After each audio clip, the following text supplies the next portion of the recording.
வாழ்க வையகம், வாழ்க வையகம், வாழ்க வளமுடன். இது கனடா ஸ்கை யோகா மன்றத்தின் வாராந்த சிறப்பு சிந்தனை உரை நிகழ்ச்சி. இன்றைய நிகழ்ச்சிக்கு இணையதளம் வாயிலாக வருகை தந்துள்ள அனைத்து வேதாத்திரிய அன்புள்ளங்களையும் வாழ்க வளமுடன் என்று வாழ்த்தி வணங்குகின்றோம். இன்று நமக்கு சிறப்பு சிந்தனை உரை வழங்க நம்முடன் இணைந்திருப்பது முதுநிலை பேராசிரியர் பழனிசாமி ஐயா அவர்கள்.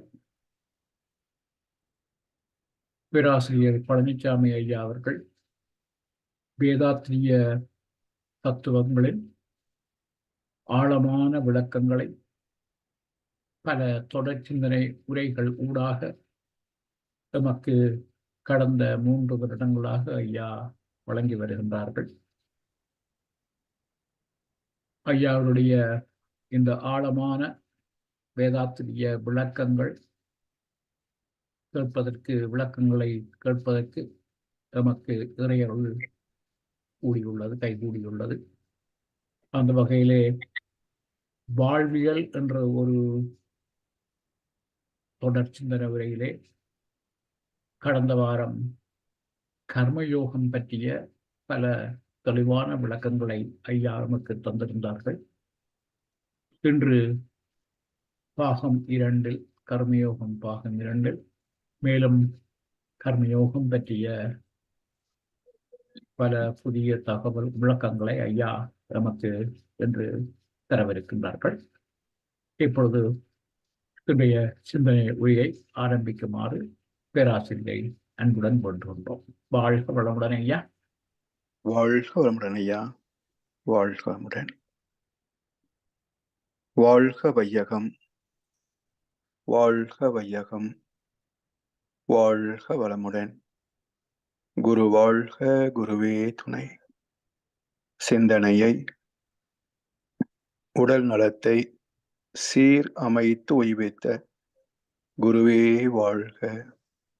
வாழ்க வளமுடன், வாழ்க வளமுடன், வாழ்க வையகம்.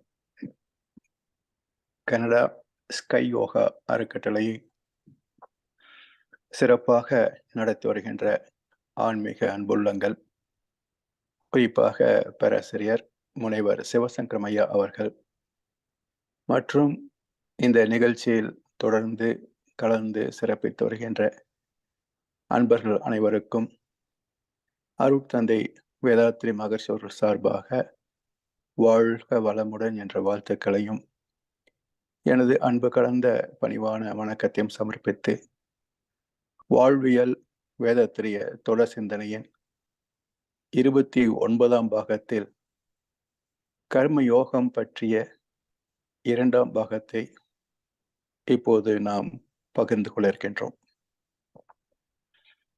கர்மயோகத்தின் சிறப்புகளை சென்ற அமர்விலே நாம் சிந்தித்தோம். அவ்வளவு சிறப்பு மிக்க கர்மயோகம் ஏன் மக்களிடம் செல்லுபடியாகவில்லை என்ற ஒரு கேள்வி உண்டு அல்லவா?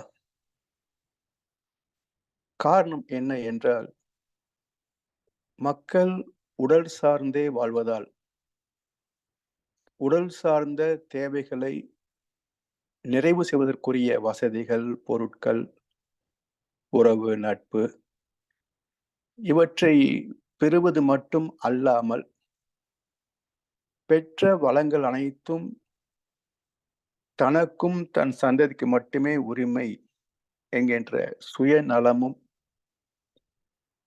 இவற்றை பெற்றதால் வந்த ஆணவமும் சேர்ந்து கர்மயோகம் மக்களிடத்திலே ஏற்பில்லாமல் போனது. விளைவாக தெய்வத்தன்மையும் குறைந்து போனது. அதனால் நலம் தரும் வளங்கள் கிடைக்கப் பெறாமல் உலக மக்கள் ஏதோ ஒரு வகையிலே அல்லல் படுகின்றனர். இல்லை என்போர் இருக்கையிலே இருப்பவர்கள் இல்லை என்பார். மடி நிறைய பொருள் இருக்கும், மனம் நிறைய இருள் இருக்கும். எது வந்த போதும் பொதுவென்று வைத்து வாழ்கின்ற பேரை வாழ்த்துகின்ற பண்பாடு கூட இன்றைக்கு குறைந்து போனது. பெரும்பாலோர் தேவையறிந்து வாரிக் கொடுக்கவில்லை என்றாலும் எண்ணி தருபவர் எண்ணிக்கையும் அருகிவிட்டது. தெய்வத்தின் பிள்ளைகளாக வாழும் திறம் பெற்ற மனித இனம் தெய்வீகம் அடங்கி சுயநலமும் ஆணவமும் ஆட்சி செய்வதால் கர்ம யோகத்தை தவிர்த்து கர்மத்தின் வழியே செயல்பட்டு சுக துக்கங்களை சந்திக்கின்றனர். இதுவரை நமக்கும் எத்தனையோ அனுபவங்கள் உண்டு. அவற்றிலே நாம் சந்தித்த இன்பங்கள் எவ்வளவு, துன்பங்கள் எத்தனை என்று ஒரு கணக்கு பார்த்தால் துன்பங்களே அதிகம் என்று சொல்வதை நாம் பார்க்கின்றோம். எவ்வளவு துன்பங்களை சந்தித்தீர்கள் என்று கேட்டால் ஒரு சில நிகழ்ச்சிகளை மட்டுமே சொல்ல முடியும். அந்த நாட்களை கழித்து விட்டால் மீதி நாட்கள் எல்லாமே சுகங்களை அனுபவித்திருப்போம், அல்லது இரண்டும் அற்ற நிலையிலே கடமைகளை மட்டுமே ஆற்றியிருப்போம். அப்படி இருக்க சில நாள் துன்பத்தை மட்டுமே ஏன் நாம் அதிகமாக அழுத்தமாக உணர்ந்திருக்கிறோம்? அதுவே நம்முடைய மனதிலே திரும்ப திரும்ப பிரதிபலித்து அதே துன்பத்தை மீண்டும் மீண்டும் நாம் வருந்தி கொண்டிருக்கிறோம் என்றெல்லாம் பார்க்கின்ற போது இன்பங்கள் மேலோட்டமாக ஓடிவிடும். சுக சம்பவங்கள் எல்லாமே உறவு நட்போடு பகிர்ந்து கொள்ளக்கூடியவை. அதனால் அதை பலரோடு கலந்து பேசி சிரித்து உணவு உண்டு இப்படி மேலோட்டமாக அது கடந்து போய்விடும். ஆனால் துன்பம் என்பது தனிமையில் நம்முடைய ஆள் மனம் வரைக்கும் ஊடுருவி நம்மை வருத்துவது. அதனால் இந்த வடு ஆழம் மிக்கது. அதனால் துன்பத்தை சந்தித்த காலங்கள் நமக்கு அதிகமாக தோன்றுகின்றனவே தவிர உண்மையில் பார்த்தோம் என்றால் எந்த மனிதருக்கும் அதிக அளவு துன்பத்தை சந்திக்கக்கூடிய நிகழ்வுகள் இருப்பது இல்லை. சரி, இந்த இன்ப துன்பங்களுக்கு காரணம் என்ன என்ற ஒரு கேள்வி எழுகின்ற போது, மனுஷனா பிறந்தா அப்படித்தாங்க, மூக்கு இருக்க வரைக்கும் சளி பிடிக்கும், வீட்டுக்கு வீடு வாசப்படி, விரலுக்கேத்த வீக்கம் என்று அற்புதமான பழமொழிகளை சொல்லி புரியாததை புரிந்தது போல சொல்ல, இவர்களும் புரியாமலேயே புரிந்தது போல ஏற்றுக்கொள்ள, இப்படி ஒரு சடங்கு சமுதாயத்திலே நடந்து கொண்டிருக்கிறது. இந்த கேள்வியை ஆழமாக சிந்தித்தவர்கள் வேதாத்திரி மகர்ஷி போல ஒரு சிலர் மட்டுமே. அவர்கள் கண்ட விடை என்ன என்றால், இந்த சுக துக்க அனுபவங்கள் தொடர்ந்து நாம் சந்தித்துக் கொண்டிருப்பதற்கு காரணம் என்ன என்றால், இறைவனை கர்ம யோகத்தை மறந்து செய்கின்ற செயல்பாடுகள் அனைத்தும் கர்மம் சார்ந்த மனம் சார்ந்த செயல்களை நாம் செய்து கொண்டிருக்கின்றோம். துன்பம் வருகின்ற போது கடவுள் நினைவு வருகிறது. துன்பம் நீங்கிய பிறகு மீண்டும் தினசரி கடமைகளிலே மூழ்கி போகிறோம். இன்பம் வருகின்ற போது இறைவா நன்றி என்று சொல்வதற்கும் மனம் வருவதில்லை. இன்னும் சொல்ல போனால் கடவுளின் நினைவு கூட வருவதில்லை. தன்னுடைய வெற்றிக்கு காரணம் தனது மதி நுட்பம், செயல் திறமை என்று தன்னையே வியந்து போற்றி ஆணவத்தின் உச்சம் தொடுவான். துன்பம் தோல்வி வரும்போது மட்டுமே கடவுளை நினைக்கின்றான். இப்படி இறைவனை மறந்து செய்கின்ற செயல்கள் எல்லாம் ஆணவத்தின் வெளிப்பாடாகும். தவம் செய்வார் தம் கர்மம் செய்வார், மற்ற அல்லார் அவம் செய்வார் ஆசை உட்பட்டு என்று சென்ற வகுப்பிலே பார்த்தோமே. அதுபோல ஆன்மாவுக்கு புலன்பயப்பட்ட இச்சைகளை ஊட்டி செயல் செய்ய வைக்கின்ற மனோபாவத்திற்குத்தான் ஆண் அவம் ஆணவம் என்று பெயர். அப்ப ஆணவம் எப்படி வெளிப்படுகிறது என்றால் ஆசை வயப்பட்டு. அப்ப ஆசை எழுகின்ற போது அவற்றை நிறைவு செய்வதற்கு 2 வழிகள் உண்டு. ஒன்று அறத்தின்படி தர்மத்தின்படி செயல் செய்து அந்த நன்மையை துய்ப்பது. ஆனால் அதற்கு கர்மம் பலன் துணை நிற்க வேண்டும். அது எல்லா நேரத்திலும் நமக்கு புண்ணிய பதிவுகளே இருக்கும் என்று சொல்லக்கூடிய அளவுக்கு மக்கள் புண்ணியவான்கள் அல்ல. அப்போ பாவத்தின் விளைவாக வருகின்ற போது அல்லது தான் விரும்பிய சுகத்தை பெற முடியாமல் போகின்ற போது அடுத்த வழி என்ன என்றால் அதர்மத்தின் மூலமாக சந்தர்ப்ப சூழ்நிலையை உருவாக்கி கொண்டு சிபாரிசு, லஞ்சம், ஊழல் என்று எதையாவது செய்து கர்ம பலன்படி இல்லாத ஒன்றை அடைந்தே தீருவேன் என்ற வெறி ஏற்படுகின்ற போது அங்கே தர்மம் இருக்காது, அதர்மமே மேலோங்கி நிற்கும். அப்போ இந்த 2 வகை செயல்களுக்கும் 2 வகையான விளைவுகள் வரும். அறம் சார்ந்த செயல்களுக்கு விளைவு இன்பம் மாத்திரமே. புறம் சார்ந்த மரம் சார்ந்த செயல்களுக்கு விளைவு துன்பங்கள் தான். எனவே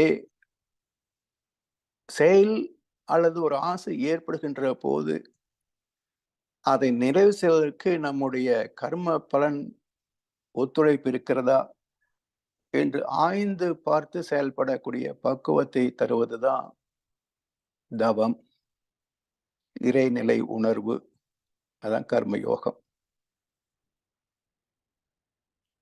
அதனால் இந்த மனதை அதர்மத்திலிருந்து தர்மத்தில் நிலைக்கச் செய்வதற்கு உள்நோக்கி திரும்ப வேண்டும்.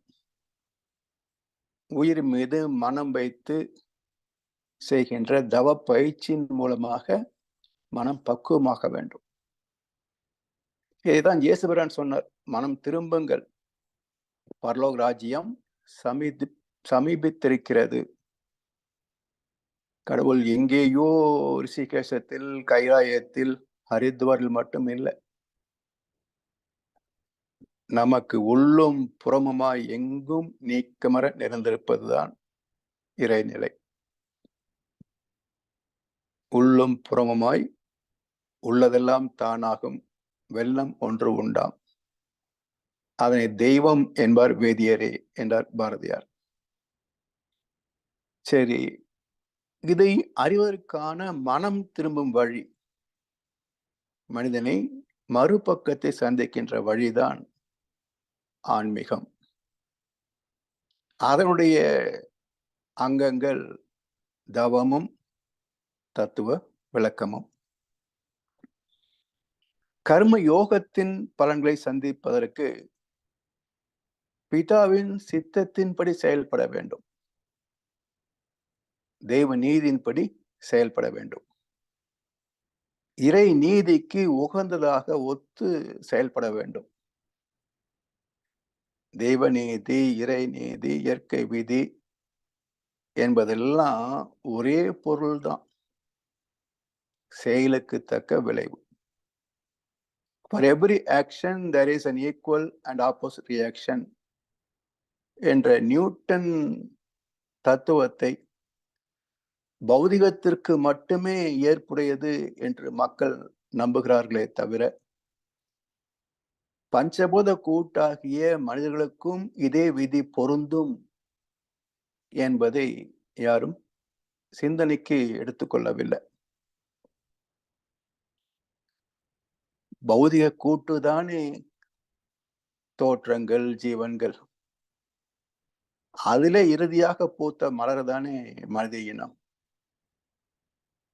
ஐம்பூத கூட்டாக நமது உடல் அமைந்திருக்கின்ற போது பஞ்சபூத விதி மட்டும் எப்படி விளக்காகும்? அதனால் இன்றைய உலகத்திற்கு தேவையான புதிய சிந்தனை என்ன என்றால், இந்த நியூட்டனின் விதி நமக்கும் பொருந்தும். It is applicable to human being also. இதை விஞ்ஞானம் சொன்ன உண்மையை ஏற்கனவே தத்துவ நூல்கள், மத நூல்கள் பேசியிருக்கின்றன. ஸ்ரீமத் பகவத்கீதையிலே 3ஆம் அத்தியாயமாக கர்மயோகம் இடம்பெற்றிருக்கிறது. அதை பற்றி விளக்கத்தை நாம் பின்னால் பார்க்க இருக்கின்றோம். அர்ஜுன விஷாத யோகம் என்று முதல் அத்தியாயம், அடுத்தது சாங்கிய யோகம் என்று உயிரை பற்றிய விளக்கம், அடுத்த அத்தியாயமே கர்மயோகம் அமைக்கப்பட்டதுடைய காரணம் ஒன்று உண்டு. உயிர் உள்ள மனிதன் தெரிந்து கொள்ள வேண்டிய முதல் கல்வி, முதல் இயற்கை நீதி என்ன என்றால் கர்மயோகம் தான். என செயல்கள் தானே வாழ்க்கை. அந்த செயல்களை தேவ நீதிக்கு ஒத்தபடி ஆற்ற வேண்டும் என்றால் இந்த மனதிலே சாந்தம் தவழ வேண்டும், அமைதி இருக்க வேண்டும். உணர்ச்சி வேகத்தில் தீய எண்ணங்களே அதிகமாக தோன்றும். அதிலே தர்மத்தை பின்பற்றுவது சாத்தியம் இல்லை. இந்த அத்தியாயத்தின் மைய கருத்து என்ன என்று பார்க்கின்ற போது, கடமையை செய், பலனை எதிர்பார்க்காதே. ஏன் கடமையை செய்ய வேண்டும், ஆனால் பலனை எதிர்பார்க்க கூடாது? இது எப்படி சாத்தியமாகும்? எந்த செயலுக்கும் விளைவாக வருகின்ற நீதியே தெய்வ நீதி. தெய்வ நீதியின்படி வருகின்ற விளைவு இப்படித்தான் இருக்கும் என்று கணிக்கின்ற ஆற்றல் மனிதனுக்கும் உண்டு. ஆனால் இதை உணர்வதற்கு வேகம் உதவாது, மனவேகம் உதவாது. நுண்ணிய அலைச்சூழல் தான் இதற்கு துணை செய்யும். அதனால் இதை பயிற்சி செய்து உணர்ந்தவர் சில பேர் அதை திரிகால ஞானம் என்று அவர்கள் பெற்றிருந்த சிறப்பை வெளிப்படுத்தி அது நமக்கு கிட்டாது என்ற ஒரு கருத்தை சொல்லி வைத்து விட்டார்கள். ஆனால் நாம் பெற்ற அனுபவங்கள் மறந்தா போகிறது? 3 வயதுக்கு பிறகு நாம் பெற்ற செய்த எல்லா அனுபவங்களும் செயல்களும் நமக்கு நினைவில் வருகின்றன அல்லவா? அப்ப கடந்த கால அனுபவம் நினைவுக்கு வருகிறது. நிகழ்கால வாழ்க்கை சூழ்நிலை என்ன என்பதும் நம்மால் உணர முடிகிறது, கணிக்க முடிகிறது. இதன் விளைவு என்னவாக வேண்டும்? இன்றைய சூழ்நிலையில், இப்போதைய சூழ்நிலையில் ஒரு காரியத்தை நான் செய்கிறேன் என்றால் இதன் விளைவு எந்த வகையில், எப்போது, யார் மூலமாக எனக்கோ என் சந்ததிக்கோ வந்து சேரும் என்று கணிக்கின்ற அறிவு ஓரளவுக்கு உண்டு. இதை செய்தால் இது வரும் என்பது ஓரளவுக்கு தெரியும். இப்போ இந்த சயனைடு என்ற விஷயம் இருக்கிறது இல்லையா? அது போல விஷப் பொருட்களை உண்டால் உயிர் போகும் என்பது யாருக்கு தெரியாது? எல்லோருக்கும் தெரியும் தான். அப்போ அதை பார்த்தால் இதை சுவைத்து பார்க்கலாமா என்ற எண்ணம் தோணுமா? உடனே உயிர் பயம் தோன்றுகிறது. அதை நீக்கி விடுகின்றோம். இது போல கடந்த காலம் கடந்த கால அனுபவம், நிகழ்கால சூழ்நிலை, எதிர்காலத்தில் வரக்கூடிய விளைவு. இதை கணிக்கின்ற, சீர்தூக்கி பார்க்கின்ற திறம் அறிவின் சிறப்பு, மூளையின் சிறப்பு, சிந்தனை சிறப்பு. இது எல்லோருக்கும் உண்டு. இதை வைத்துக்கொண்டு நம்முடைய செயலுக்கு என்ன விளைவு வரும், அது நஷ்டமா லாபமா என்பதை கணிக்கக்கூடிய அறிவு இருக்கிறது இல்லையா? சரி, இதுல தீயவை வேண்டும் என்று யாராவது எதிர்பார்ப்பார்களா? இப்போ பல வகை வாகனங்களிலே மக்கள் பயணிக்கிறார்கள். யாராவது வீட்டிலிருந்து புறப்படும் போது இன்றைக்கு விபத்தை சந்திக்க வேண்டும் என்று விரும்பி எதிர்பார்த்தா பயணம் செய்கிறார்கள். எல்லோரும் பாதுகாப்பாக கடமை முடித்து வீடு திரும்புவோம் என்ற நம்பித்தான் வாகனங்களிலே பயணம் தொடர்கிறோம். அது இயல்பில் சுகமாக முடியலாம். யாரோ ஒரு சிலருக்கு ஏதோ ஒரு நாள் எதிர்பாராத விபத்தாகவும் முடியலாம். அந்த விபத்து நடப்பதற்கு அந்த fraction of second வரைக்கும் நாம் சிக்கப் போகிறோம் என்பது யாருக்காவது தெரியுமா? அந்த துகள் வினாடி நேரத்தில் நிகழ்கின்ற ஒரு விபத்து. அதுவரைக்கும் இருந்த மனநிலை என்ன, உடல் நிலை என்ன, வண்டியின் நிலை என்ன, அந்த விபத்துக்கு பிறகு இவற்றின் நிலை என்ன? எவ்வளவு பெரிய பேதம்! இது எப்படி வந்தது? நினைத்து கூட பார்க்க முடியாத அளவுக்கு குறுகிய காலத்திலேயே திடீரென்று நிகழ்ந்து விடுகிறது. அப்ப இதற்கான காரண காரியத்தை நாம் சிந்திக்க வேண்டும் இல்லையா? அப்ப எந்த ஜீவனும் துன்பத்தை விரும்புவதும் இல்லை, நேசிப்பதும் இல்லை, எதிர்பார்ப்பதும் இல்லை. பக்தி மார்க்கத்திலே கூட கோடி வகை நோய் கொடையா, சாகும் வரை அழவிடையா என்று கேட்கின்ற போது அடுத்த வரியிலே ஒரு வேண்டுதலும் சேர்த்து வைக்கிறார். இப்பிறவி முடிவதற்குள் என் கணக்கை முடித்திடையா. அப்போ ஒன்றை எதிர்பார்த்துத்தான் ஒரு எண்ணமே தோன்றுகிறது. எதிர்பார்ப்பு இல்லாத ஒரு எண்ணம் தோன்றுவதற்கு இயற்கையே இல்லை. ஒரு துன்பம் நீங்க வேண்டும் என்ற எதிர்பார்ப்பில் தான் பரிணாமமே நிகழ்ந்தது. உயிரின வரலாற்றை நாம் பார்க்கின்ற போது ஒவ்வொரு ஜீவனில் சந்தித்த துன்பங்களை நீக்குவதற்காகத்தானே அந்த ஜீவனுக்குள் அடங்கியிருக்கின்ற அறிவு எழுச்சி பெற்று அடுத்தடுத்த பரிணாமங்களை எட்டியது. எந்த வகையிலையும் உடல் ரீதியாக சிரமம் இல்லாத எல்லாம் வல்ல நிலையிலே அமைந்த திரு வடிவம் தானே மனித உடல். செயல் புலன்கள், சிந்திக்கின்ற அறிவு, மூளை திறம் எல்லாம் அமைந்த திரு வடிவம் அல்லவா மனிதன். இந்த சிறப்பு மனிதனை தவிர வேறு எந்த ஜீவனுக்கு உண்டு? 82 லட்சம் ஜீவ இனங்கள் இருப்பதாக விஞ்ஞானம் பேசுகிறது. அதில் ஒரு இனம் தானே மனிதன். அப்ப இவ்வளவு சிறப்புமிக்க மனிதனுக்கு இத்தனை பிரச்சனைகள், நோய்கள், சிக்கல்கள், பற்றாக்குறை ஏன் வருகின்றன என்பதை சிந்திக்க வேண்டாமா?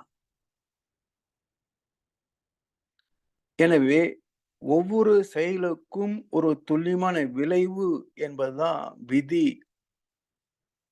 விதி என்பதற்கு ஏதோ விளக்கம் அல்லங்க. அதாவது கவிஞர் மருதகாசி அருமையான ஒரு பாடலை சொன்னார். முதல் என்பது தொடக்கம், முடிவென்பது அடக்கம், விடை என்பது விளக்கம், விதி என்பது என்ன என்று ஒரு கேள்வி எழுப்புகிறார். அது ஒண்ணும் இல்லை. ஒவ்வொரு செயலுக்கும் வரக்கூடிய விளைவுக்கு பெயர்தான் விதி. அப்ப செய்யாத ஒன்றுக்கு விளைவு வராது. If there is no action, no reaction. செயலுக்குத்தான் விளைவே தவிர செயலை இல்லை என்றால் விளைவு எப்படி வரும்? அப்ப இந்த விதிக்கான விளக்கத்தை புரிந்து கொண்டால் வாழ்க்கை சீராகும். இயற்கை நீதியே மனிதனாக வந்ததற்கு நோக்கம் என்ன என்றால் சுகமான வாழ்க்கை தானே. மற்ற ஜீவன்களில் இருக்கின்ற குறைபாடுகள் எல்லாம் நீங்கி ஒரு நிறைவான முழுமையான மனித உடல் அமைப்பில் வந்தது தானே மனித வடிவம்.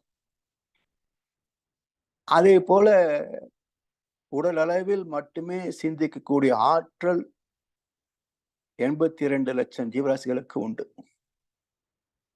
உடல் கடந்து சிந்திக்கின்ற ஆற்றல் மனிதனுக்கு மட்டும்தானே உண்டு. எனவே இயற்கை விதியை சுகமாக வாழத்தான் மனிதனை பரிணமித்திருக்கிறது மனிதனாக. அதனால் தனக்கு திறமை, வசதி, வாய்ப்பு, புண்ணிய கர்மா இருக்கிறதோ இல்லையோ, ஒவ்வொரு மனிதனும் விரும்புவது, வேண்டுவது, நேசிப்பது நலமான உடல், மகிழ்வான மனம், நிறைவான செல்வம், நல்ல துணை, சந்ததிகள், நல்லதொரு தொழில், சமுதாய அங்கீகாரம், மதிப்பு, இது போன்ற ஆக்கப்பூர்வமான நல்லவற்றைத்தானே ஒவ்வொரு மனிதன் எதிர்பார்க்கின்றான். எதிர்பார்க்கின்ற அளவுக்கு ஏன் கிடைப்பதில்லை? கிடைத்ததில் ஏன் மனம் நிறைவு பெறுவதும் இல்லை? இந்த கேள்விகளுக்கெல்லாம் விடை தேட வேண்டும் இல்லையா? தெய்வ நீதியை உணர்ந்து அதனோடு இணைந்து செயல்பட வேண்டும். அப்பதான் இதெல்லாம் கிடைக்கும். அதனால்தான் மகர்ஷி அவர்கள் அண்டர்ஸ்டாண்ட் தி நேச்சர், இயற்கையை புரிந்து கொள்ளுங்கள், இயற்கை விதியை புரிந்து கொள்ளுங்கள், ரெஸ்பெக்ட் தி நேச்சர், அந்த இயற்கை சட்டத்தை மதித்து வாழ கற்றுக்கொள்ளுங்கள், அண்ட் என்ஜாய் தி நேச்சர். இந்த இரண்டையும் பின்பற்றினால் விளைவு சுகம் மட்டுமே. மாறாக தெய்வ நீதியை மதித்து வாழாதவர்களுக்கு சுகம் சாஸ்வதம் இல்லை. அவ்வப்போது வரும், பிறகு காணாமல் போகும். இன்பமும் துன்பமும் மாறி மாறி கலந்துதான் வரும். தனக்கு என்ன லாபம் கிடைக்கும் என்ற சுயநலத்தை மையமாக்கி செயல்படுகின்ற போது அது காமிய கர்மம் என்று சொல்லப்படும். அதனால் துன்பத்தை சந்திக்க வேண்டிய கட்டாயத்திற்கு ஆளாவது மட்டுமல்ல, தொடர்ந்து வருகின்ற நமது சந்ததிக்கும் துன்பம் பரம்பரை சொத்தாக கைமாறும். பொதுவாக உலக மக்கள் அனைவருமே, பெரும்பாலான மக்கள், கிட்டத்தட்ட 98% சொல்லலாம், என்ன ஒரு நம்பிக்கை வைத்திருக்கிறார்கள் என்றால், பணத்தை கொண்டு சொத்துக்களை சேர்த்து வைத்து விட்டால் 7 தலைமுறைக்கும் நமது சந்ததிகள் சுகமாக வாழும் என்ற நம்பிக்கை எல்லோருக்கும் உண்டு. ஆனால் இதுவரை வந்த நம்முடைய சரித்திரத்தை பின்னோக்கி ஆராய்ந்து பார்ப்போமே. சுகமாக வாழ்வதற்காகத்தான் அப்பா சேர்த்து வைத்துவிட்டு போனார். தாத்தா சேர்த்து வைத்த பரம்பரை சொத்துக்கும் நான் தான் அதிபதி. கொள்ளு தாத்தா எள்ளு தாத்தா இப்படி எத்தனை பேர்கள் சம்பாதித்த அத்தனைக்கும் நான் தான் வாரிசு. இத்தனை சொத்துக்களும் போதவில்லை என்று நானும் சம்பாதித்துக் கொண்டுதான் இருக்கிறேன். ஆனால் இந்த 5, 6 தலைமுறைகளிலே யாராவது கடைசி மூச்சு வரைக்கும் மகிழ்ச்சியாக வாழ்ந்து முடிந்தார்களா என்று ஒரு கேள்வி எழுப்புகின்ற போது 100% பதில் என்னவாக இருக்கும்? இல்லை என்பதுதானே. அப்போ என்னுடைய 5 தலைமுறைகளும் சேர்த்து வைத்த ஒட்டுமொத்த செல்வத்திற்கும் நான் அதிபதி. இருந்தாலும் நானும் தொடர்ந்து வருமானத்தை ஈட்டிக் கொண்டிருக்கின்றேன். என்றாலும் என் வாழ்க்கையில் முழுமையும் சுகம் மட்டும் அல்ல, அவ்வப்போது துன்பங்களும் கலந்திருக்கின்றன என்றால், நான் எவ்வளவு சேர்த்து வைத்துட்டு போனாலும் என் சந்ததிக்கும் இதே அனுபவம் தானே வந்து சேரும், இல்லையா? அப்போ பொருளை சேர்த்து வைத்தால் மட்டுமே வாழ்க்கை இன்பமாக அமையும் என்று நம்பியது பொய் தானே,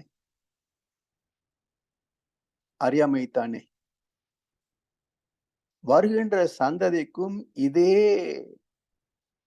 மயக்க வாழ்க்கையை கற்றுக் கொடுத்தால் எந்த தலைமுறையிலையும் இனிமை காக்க முடியாது என்பது கசப்பான உண்மைதானே. எனவே எவ்வளவு சேர்த்திருக்கிறோம், எவ்வளவு உச்சத்தை தொட்டிருக்கிறோம் அதிகாரத்திலே என்பதெல்லாம் கணக்கு அல்ல. நிறை மனம், மகிழ்ச்சி, ஆத்ம நிறைவு என்பதெல்லாம் பக்குவத்தை சார்ந்தது. அது எந்த புற பொருட்களையோ புற அதிகாரத்திலேயோ செல்வாக்கிலேயோ அது இல்லை. அது முழுக்க முழுக்க 100% அகம் சார்ந்தது, மனம் சார்ந்தது. தெய்வ நீதியை உணர்ந்து இறைவனே நமக்குள் செயல்படுகிறான் என்ற நினைவோடு வாழ்வதற்கு கர்மயோகம் அல்லது நிஷ்காமிய கர்மம் சொல்வார்கள். அதாவது எந்த செயல் செய்தாலும்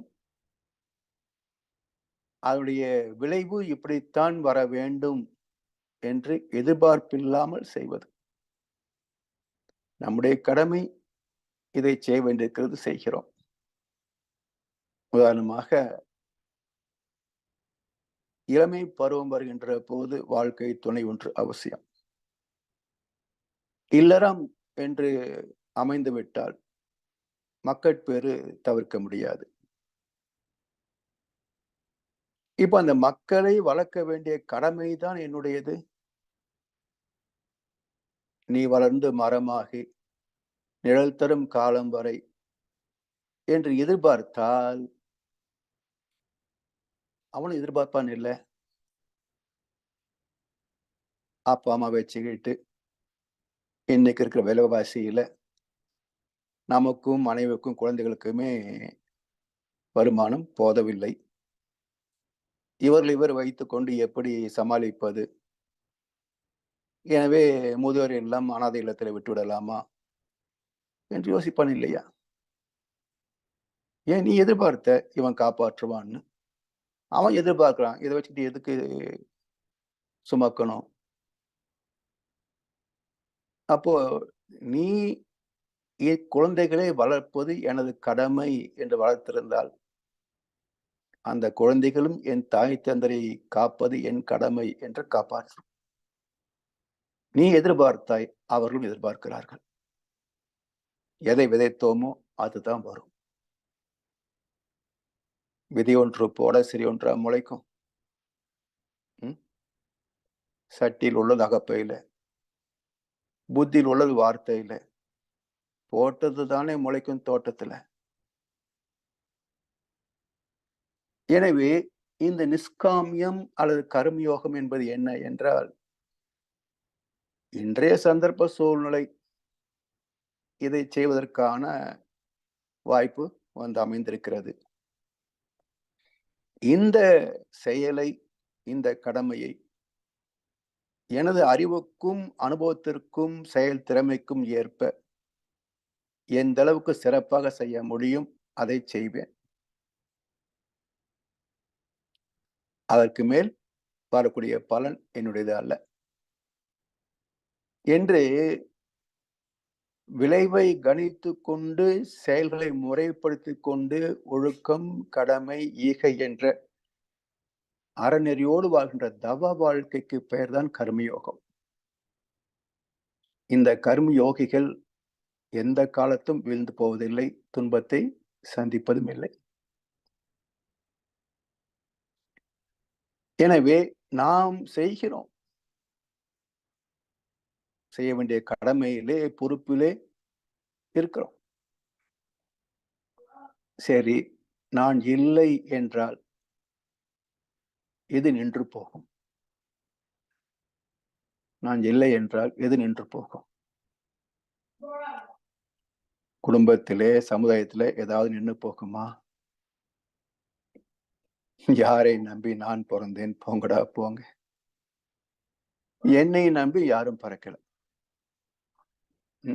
பிள்ளைக்கு தந்தை ஒருவன், நாம் எல்லோருக்கும் தந்தை இறைவன். நீ ஒருவனை நம்பி வந்தாயோ, இல்லை இறைவனை நம்பி வந்தாயோ? ஒருவனை மட்டுமே நம்பி வந்தோம் என்றால் அவன் முடிந்து போனால் நாமும் முடிந்து போவோம். அப்படி எங்கேயும் இல்லை. அப்போ நமக்கு புரிந்திருக்கிறதோ புரியவில்லையோ, நம்புகின்றோமோ இல்லையோ, எல்லோரும் இறைவனை நம்பித்தான் வாழ்ந்து கொண்டிருக்கின்றோம், நாத்திகன் உட்பட. ஆட்டு வைத்தால் யார் ஒருவர் ஆடதரை கண்ணா, நீ நடத்தும் நாடகத்தில் நான் ஒரு கதாபாத்திரம் என்ற நினைவில் மறவாது செயல்பட வேண்டும், கடமை செய்ய வேண்டும். கர்ம யோகம் என்பது அறிவு சார்ந்த செயல் அல்லவா, அறம் சார்ந்த செயல்.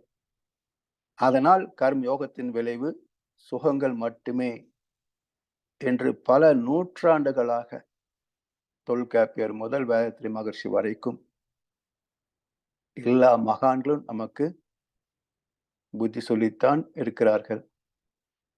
கேட்டா தானே, நல்லதை சொன்னால் கேட்பதற்கு அக்கறை இல்லை. அப்போ துன்பம் வருகின்ற போது சிந்திக்கணும், அதுவும் சிந்திக்கிறது இல்லை. எப்படி மாற்றங்கள் வரும் சொல்லுங்க? சிந்தித்து பார்த்து செய்கையை மாத்து. தவறு சிறுசா இருக்கையில் திருத்திக்கோ. தெரிஞ்சும் தெரியாம நடந்திருந்தா அது திரும்பவும் வராம பார்த்துக்கோ. இதுதான் அகத்தாய்வு, இதுதான் வாழ்க்கையின் பாடம். அப்ப இந்த பாடத்தை மதிக்கவில்லை என்றால் வாழ்க்கை எப்படி செம்மைப்படும்? எனவே இந்த வாழ்க்கை நீதியை பற்றி மறுசொரு கவியில சொல்றாங்க, வாழ வேண்டும் என்று எண்ணி மனிதனாக வந்ததில்லை. கண்ணதாசன் சொல்லுவாரு, நான் கேட்டு தாய் தந்தை படைத்தாரா, இல்லை என் பிள்ளை என கேட்டு பிறந்தான, தெய்வம் செய்த பாவம் எது பொடி தங்கச்சி.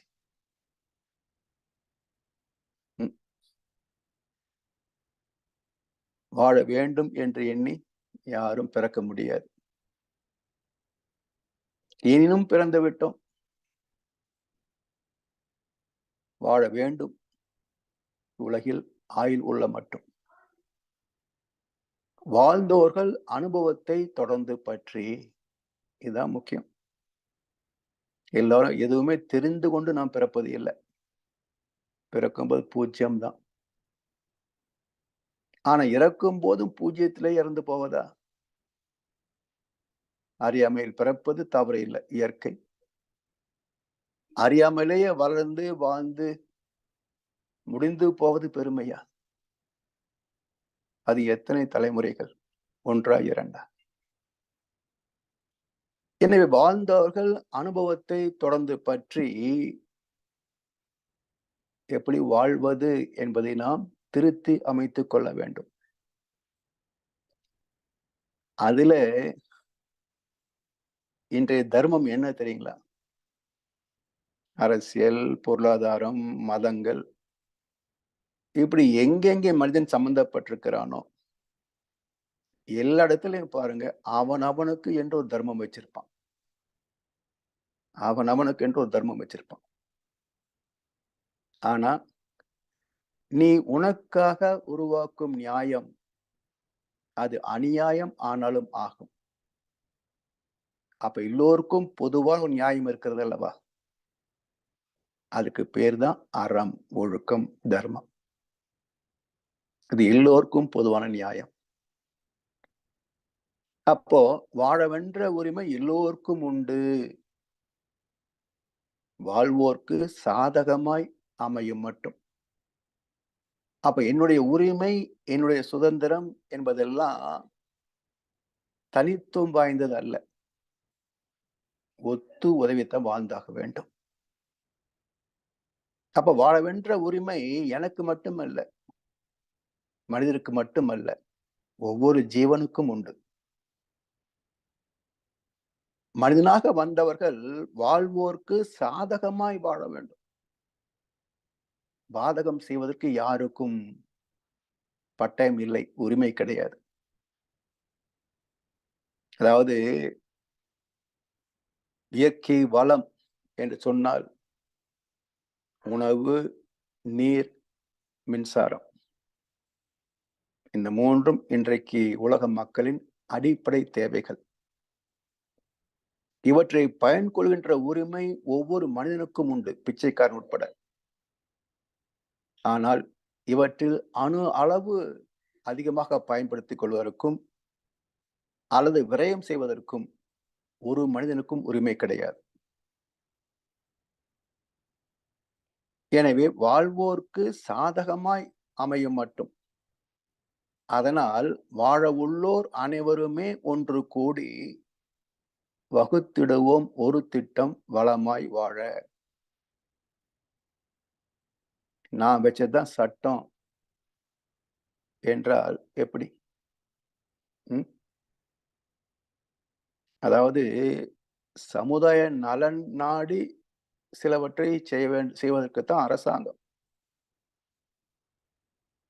அதற்கென்று சட்ட திட்டங்கள் அவசியம்தான்.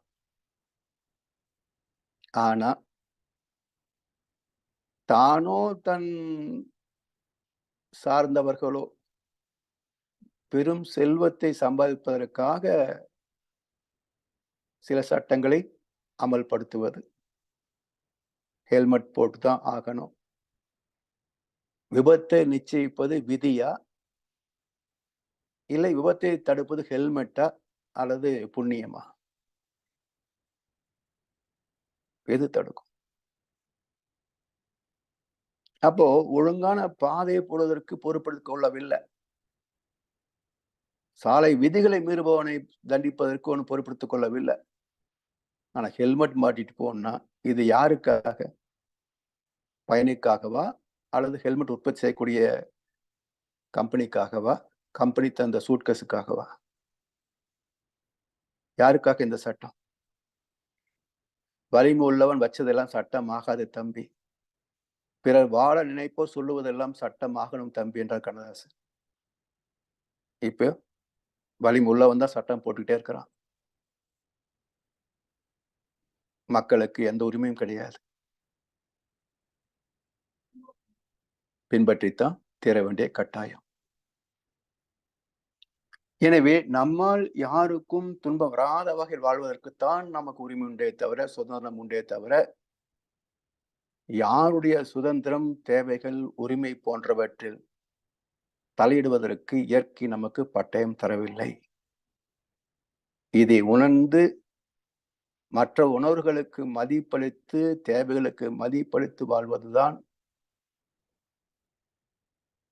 மனித நேயம்.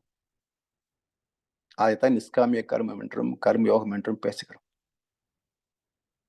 இந்த பக்குவத்தை பெறுவதற்கு நித்திய கர்மத்தில் நிஷ்காமியத்தை பின்பற்ற வேண்டும் என்று கீதை சொல்லும். அதை பின்னாடி விவரமாக பார்க்க இருக்கிறோம். அதாவது அன்றாட கடமைகளிலே நாம் ஒரு அளவு முறை என்ற ஒரு பற்றற்ற நிலைக்கு வந்துவிட வேண்டும். சுவை அதிகமாக இருந்தாலும், சுவை இல்லை என்றாலும், உடல் தேவைக்கு உணவு என்ற வகையில் எடுத்துக்கொள்வது நிஷ்காமியம். பிடித்த உணவு என்பதனால் மூக்கு முட்டை சாப்பிடுவதும், பிடிக்காத உணவு என்பதனால் சாப்பிடாமல் போவதும் உடம்புக்கு செய்கின்ற பாவம். எனவே நித்திய கர்மத்தால் பெறுகின்ற இன்பத் துன்பங்களை கணித்து சுகத்துக்குரிய செயலை அதிகமாக தொடர்ந்து செய்ய வேண்டும் என்று மனம் விரும்பும். இந்த விருப்பம் அழுத்தமான எண்ணமாக மாறுகிறது. அந்த எண்ணம் உடலை கருவியாக பயன்படுத்தி ஆசைப்பட்டதை செய்ய வைப்பதனால் நித்திய கர்மமே காமிய கர்மமாக மாறி போகிறது.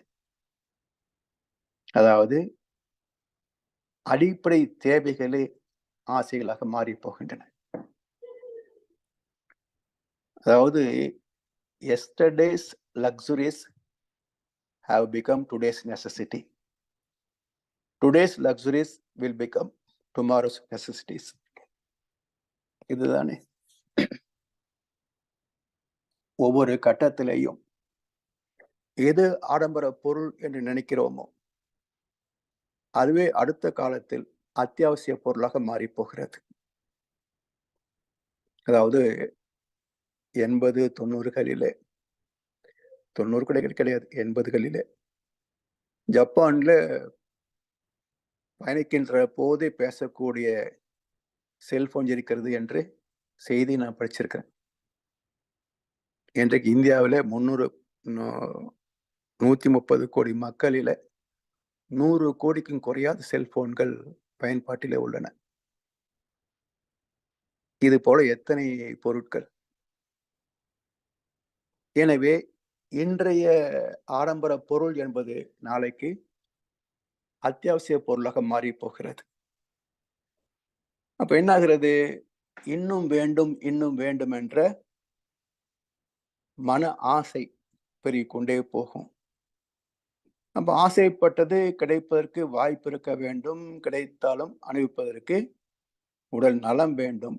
விளைவு நம்மை உடலை பாதிக்காமல் இருக்க வேண்டும். இதற்கு இயற்கை விதி பல சமயங்களில் ஒத்துப்போகாது.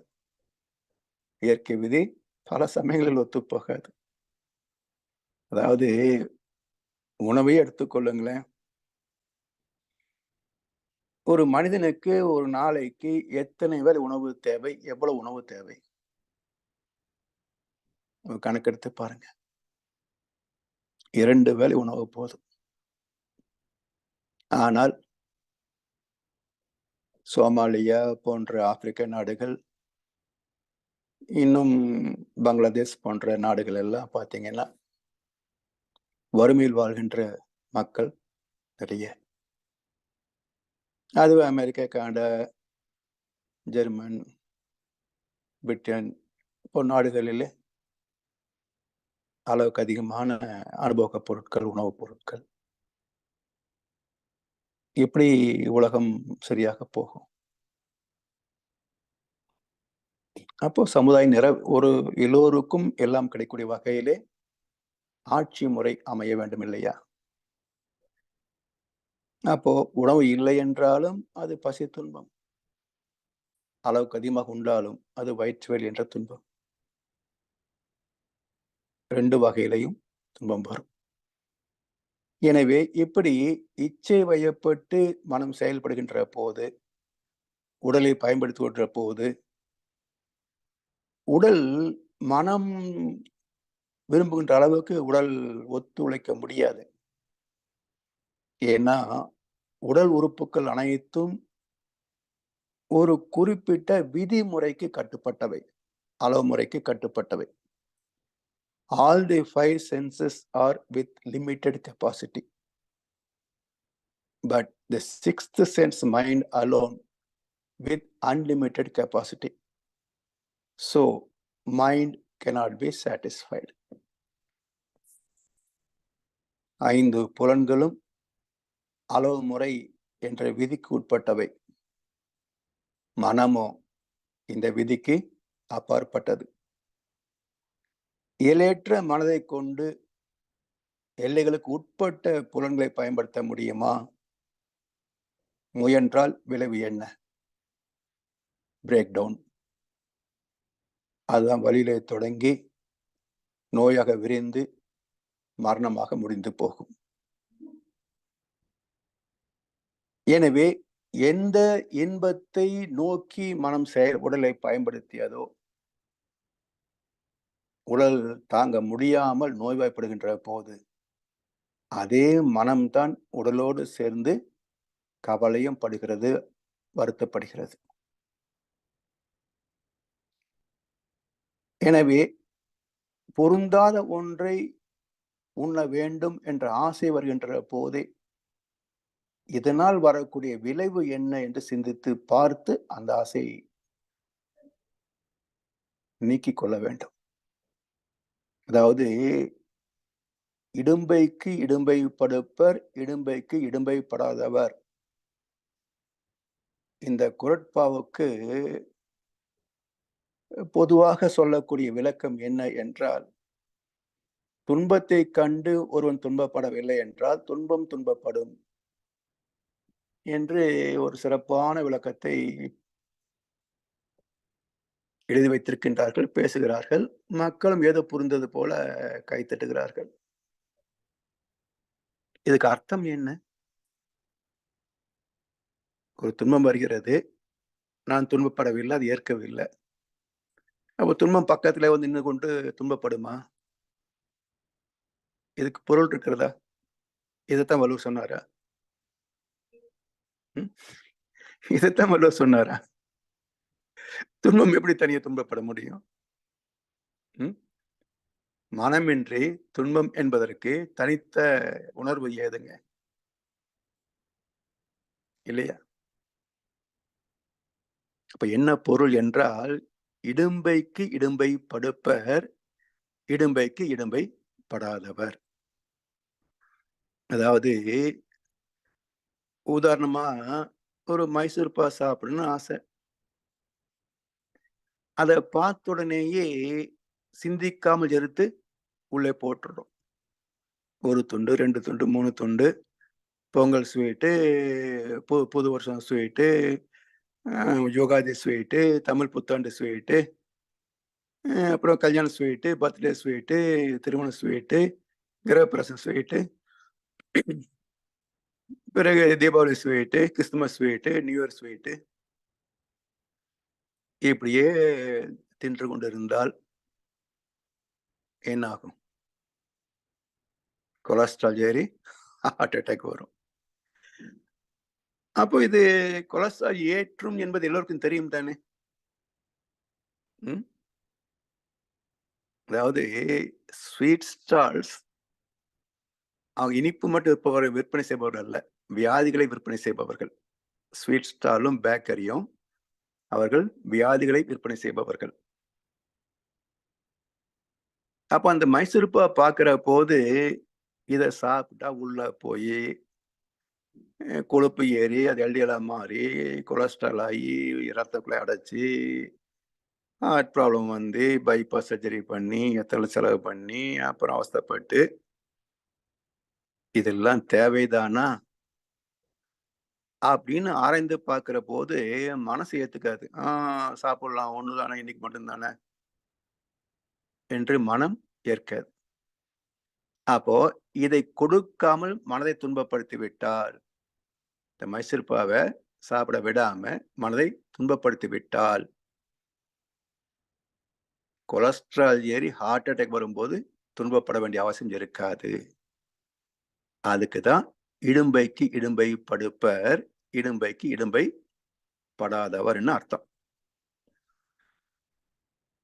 எனவே இன்பத்தை எதிர்பார்த்து மனம் செயல்பட்டாலும் உடலால் தாங்க முடியாத போது, நோய்வாய்ப்படுகின்ற போது மனமும் சேர்ந்துதான் கதறும்.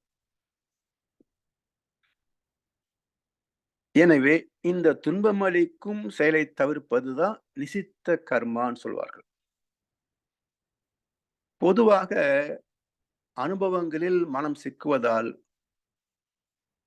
அடிப்படை தேவைகளே நமக்கு ஆசைகளாக, பேராசைகளாக மாறிப் போகின்றன. அப்போ அவற்றை துய்ப்பதற்கான சம்பத்துக்கள், பணம் இல்லாம இதெல்லாம் வாங்கி அனுபவிக்க முடியுமா? அப்போ பணத்த சம்பாதிக்கணும். பணம் ஈஸியா கிடைக்குமா? என்னதான் தகுதி, திறமை, உழைப்பு இருந்தாலும் 1 கோடி, 2 கோடி சந்திப்பதே வாழ்க்கையில பெரிய விஷயமா இருக்கும். ஆனா தினத்துக்கு 300 கோடி சம்பாதிக்கணும்னா அரசியல்வாதி ஆகணும், மந்திரி ஆகணும். அப்போ யார் பின்னாடியாவது சுத்தி, கால புடிச்சு, கைய புடிச்சு, கொடிய கட்டி, அத பண்ணி, சமயத்துல அவன கவுத்து மேல வந்து, இவன் மந்திரியாகி. ம். எல்லாம் சம்பாதிச்சா கடைசி இடி ரைடு வரும்போது மாட்டிக்கிட்டு மறுபடியும் ஜெயில்ல போய் அவஸ்தைப்பட வேண்டியிருக்கும். எனவே இது பேராசையினால் வந்த விளைவு தானே. ம். கவிஞர் வாலி ஒரு பாடல்ல சொல்லுவார். அவனவன் வாழ்க்கையில் 1000 ஆசைகள். அழுவதும் சிரிப்பதும் ஆசையின் விளைவுகள். என்று ஒரு பாட்டுல 2 வரி வரும். அப்படி இந்த அனுபோக பொருட்களிலே அதை பெறுவதற்கான தேவை பணம். அந்த பணத்தை சம்பாதிப்பதிலே தர்மம் தவறுகின்ற போது வாழ்க்கையே சிக்கலா மாறி போகும். இது ஒரு தலைமுறையோட போகுமான்னா போகாது. அடுத்த தலைமுறைகளிலேயும் மிகப்பெரிய தாக்கத்தை ஏற்படுத்தும். ஏன்னா, பல பேரை வருத்தி சம்பாதிக்கின்ற பொருளிலே பாவத்தின் எடை அதிகம். கோடிக்கணக்கான பணம் அப்படின்னா, டன் கணக்கான பாவம்னு அர்த்தம். கோடிக்கணக்கான பணம்ன்னா, டன்னு கணக்கான பாவம்னு அர்த்தம். அப்போ அந்த எடை விழுந்தா என்ன ஆகும்? அகால மரணங்கள், சிறை வாழ்க்கை, சந்ததியின்மை, சந்ததியே அகால மரணம் இப்படியெல்லாம் வந்து நிக்கும். எனவே இதெல்லாம் எப்படி மாற்றிக்கொள்வது என்றால், அதுக்கு தான் மகர்ஷி நமக்கு பஞ்சேந்திரிய தவம் அவருடைய விளக்கத்தை தந்திருக்கிறார். எத்தனை கிண்ணத்தில் இட்டாலும் அது அத்தனை சுவை ஒன்றேதான். சித்திர கிண்ணத்தில் பேதமில்லை. உன் சிந்தையிலே தான் பேதமடா என்றார் எல்லா பிராண்டு மதுவும் அருந்திய கண்ணதாசன். அப்ப எதுல இருக்குங்க? எது சாப்பிட்டாலும் கிக் ஆயிடுது, மயக்கம் வந்துடும் அவ்வளவுதானே. இதுல என்ன லோ கிளாஸ், ஹை கிளாஸ்? எல்லாம் மயக்கத்தை தருகின்ற மதுதான். அது போல எந்த வகையான அறுசுவை உணவாக இருந்தாலும் எல்லாம் நம்முடைய நாக்கிலே ஜீவாந்தத்தின் தன்மாற்றமே தவிர வேற என்ன? இந்த ரகசியத்தை புரிந்து நினைவிலே வைத்துக் கொண்டோம் என்றால் உடல் தேவைக்கு அதிகமாக சாப்பிட மாட்டோம். சில சமயங்களில், சில சந்தர்ப்பங்களில் தவறு நேர்ந்தாலும் உடனே அதற்கு பிராயச்சித்தமாக ஏதாவது செய்து அதிலிருந்து வெளிவருவதற்கும் மனசு சிந்திக்கும். எனவே இந்த அடிப்படை தேவைகளிலிருந்து நாம் புறக்கணித்து வெளிவந்துவிட முடியாது. அது கூடவும் கூடாது. எனவே அது காலை கடன்களை முடிப்பது, உடல் தேவைகளை பராமரிப்பது இதெல்லாமே இயற்கை விதிப்படி அமைந்தவை தான். அதுல அளவுமுறை மீறுகின்ற போதுதான் அது சிக்கல் தருமே தவிர, அளவுமுறை மீறாத வரைக்கும் அது அவசியமானது. அடிப்படை தேவைகள். அதே போலத்தான் சர்வைவல் மட்டும் இல்ல, என்ஜாய்மென்ட் மட்டும் இல்ல, பர்ஃபெக்ஷன் ஒண்ணு சொல்றாங்க பாருங்க சாமிஜி. அந்த பர்ஃபெக்ஷன் இருந்தா தான் சர்வைவல், என்ஜாய்மென்ட்ல நல்லதை மட்டுமே தக்க வைத்துக் கொள்ள முடியும். பர்ஃபெக்ஷன் இல்லைன்னா இந்த 2மே நம்ம கட்டுப்பாட்டில் இருக்காது. அது இழுக்கிற இழுப்புக்கு நாம போயிட்டு இருப்போம். எனவே இந்த அடிப்படை தேவைகளை நிறைவு செய்கின்ற போதே அதிலேயே மனப்பக்குவத்தை கொண்டு வந்து விட்டோம் என்றால் அளவு முறை மீற மாட்டோம். அப்ப அதன் விளைவாக நோய்களும் வராது. அப்போ அந்த உணவை ஒரு விழிப்புணர்வோடு உண்ணுகின்றோம் அல்லவா? அது கர்ம யோகம். உடல் ஆரோக்கியத்திற்காக, உடல் சக்திக்காக இந்த உணவை உண்ணுகின்றோம். அது சுவைப்பது தவறு கிடையாது. என்ன சுவை இருந்தாலும் அளவு மீறக்கூடாது என்ற விழிப்போடு உணவருந்துவது கர்மயோகம். இப்படி ஒவ்வொரு செயலிலேயும் அந்த விழிப்போடு செயல்படுவதுதான். அந்த விழிப்பு என்பது என்ன? அறிவார்ந்த செயல், அறிவு சார்ந்த எண்ணம். அப்ப அறிவு சார்ந்து சிந்திக்கின்ற போதே மனம் அடக்கம் பெற்றுவிடும். அப்ப மனம் சார்ந்த செயலுக்கு தானே கர்மம் என்று பேரு. அறிவு சார்ந்த செயலுக்கு கர்ம யோகம் என்று பெயர். அப்போ ஏதோ தவம் செய்வது மட்டுமே யோகம் அல்ல, விழிப்போடு வாழ்வதே யோகம்தான். அந்த வகையிலே நம்முடைய வாழ்க்கை மட்டுமல்ல, அடுத்து இதே வகையிலே குழந்தைகளையும் எப்படி நாம் உருவாக்க வேண்டும் என்ற கருத்தை அடுத்த வகுப்பிலே சிந்திப்போம் என்று சொல்லி, வாய்ப்பளித்த அனைவருக்கும் நன்றி பாராட்டி இன்றைய சிந்தனை நிறைவு செய்கின்றோம். வாழ்க வளமுடன், வாழ்க வளமுடன், வாழ்க வையகம். வாழ்க வளமுடன். மிக்க நன்றிகள் ஐயா. வாழ்க வளமுடன் ஐயா. வாழ்க வளமுடன்.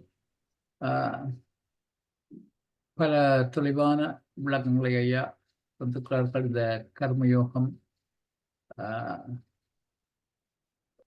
எவ்வாறு நாம் பின்பற்ற வேண்டும், கர்மயோகத்தை நாளாந்த நமது அன்றாட வாழ்விலே எவ்வாறு கர்ம யோகிகளாக வாழ வேண்டும் என்பது பற்றி நல்ல விளக்கங்கள், தெளிவான விளக்கங்களை ஐயா தந்திருக்கின்றார்கள். இப்பொழுது அன்பர்களுடைய கேள்வி பதில் பகுதிக்கு போவோம். ஐயாவிடம் உங்கள் கேள்விகளை கேட்க விரும்புபவர்கள் அல்லது உங்கள் கருத்துக்களை தெரிவிக்க விரும்புபவர்கள் கைகளை உயர்த்தி கேட்கலாம்.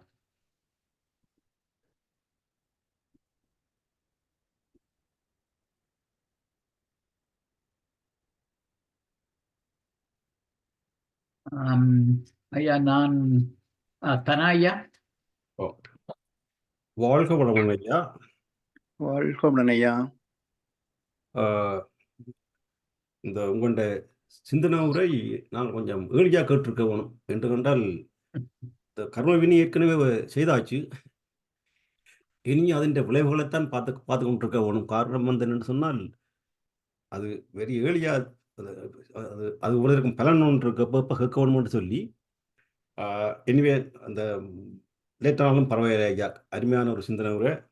உங்களுடைய சிந்தனை உரையை கேட்க கேட்க எனக்கு இந்த பல கரெக்டர்ஸோட கம்பேர் பண்ணி பார்த்துக்கிட்டு வந்தேன் நான். இப்போ நீங்கள் சொன்னீங்களே, இந்த சொத்தெல்லாம் சேர்த்து போட்டு அவையின் சரித்திரத்தை பின்னோக்கி பார்த்தால் அது எப்படி சேர்த்தின மன்றத்தை பொறுத்த அந்த வாழ்க்கை அமையுது, அப்படி ஒரு கருத்துப்பட சொல்லி கொண்டு போனீங்க. அப்போ இதை ஓவராலாக பார்க்க ஐயா அப்படி என்று கண்டால் ரெண்டு பக்கமே பார்க்கக்கூடிய இருக்கு. பார்த்தீங்கன்னு சொன்னால், இப்போ நான் பார்த்ததில்ல, அந்த சொத்தெல்லாம் சேர்த்து தப்பான வழியில் சேர்த்து எல்லாம் வச்சு அப்படி நல்லா வாழ்ந்து செத்தாக்களும் அப்படி இருக்கணும். அப்படி நல்லா தீய வழிகளில் சேர்த்து எல்லாம் அழிஞ்சு கஷ்டப்பட்டவையும் இருக்கணும். எல்லாம் மிக்ஸ் ஆகிருக்கு ஐயா. உதாரணமாக எனக்கு இப்போ இது உண்மையாக ப்ராக்டிக்கலாக நடந்த விஷயம்னு சொல்லி ஒரு எங்கிட்ட ரிலேட்டிவ் ஒரு ஆள், அவர் வந்து உண்மையில் சின்னல என்ன தூக்கி வளர்த்து அப்படிலாம் ஒரு ரிலேட்டிவ். அவர் வந்து கல்யாணம் காட்டி அவர் ஒரு ஒரு வயசு வரைக்குள்ள அந்த அவர் பிள்ளைகள் இல்லையா, அப்போ அந்த மனுஷியை கைவிட்டு இன்னொரு மனுஷியை ஏமாற்றி கல்யாணம் கட்டலைன்னு சொல்லி ஏமாற்றி கல்யாணம் கட்டினவர். அந்த முதல் மனுஷி அருமையான ஒரு நல்ல ஒரு மனுஷி, ஆனால் பிள்ளைகள் இல்லை. அதே காரணத்தாலே நான் அவரை வந்து அந்த ரிலேஷன்ஷிப்பே விட்டுட்டேன். அதில் எனக்கு அவரை பிடிக்காதால அவருக்கு எந்த விதமான தொடர்பே கிடையாது.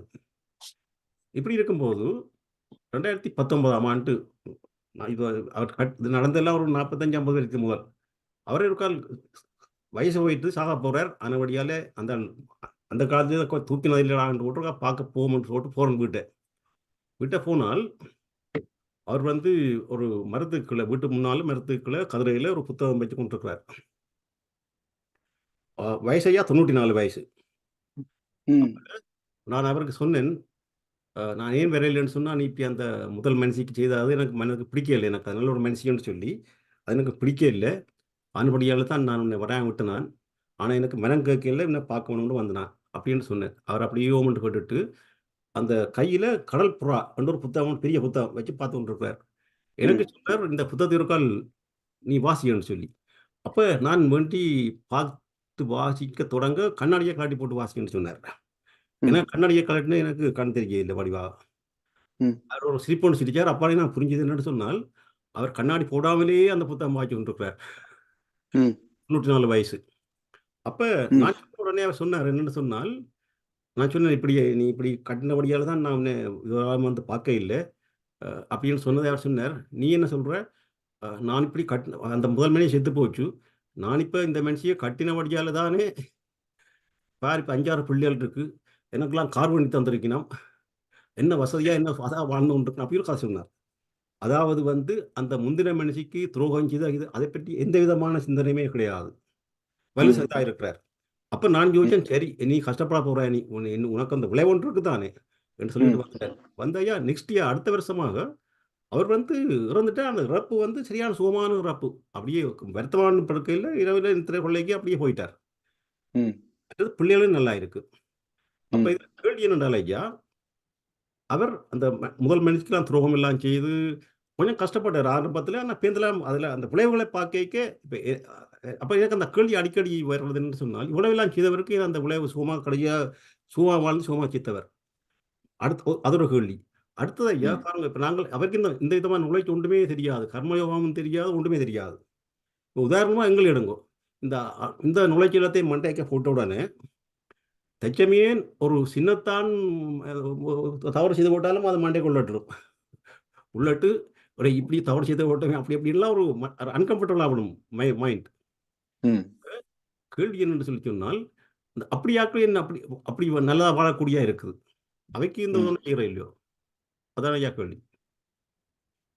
அதாவதுங்க, வாழ்க்கை நிகழ்ச்சிகள் வந்து ஏற்கனவே நிச்சயிக்கப்படுவது.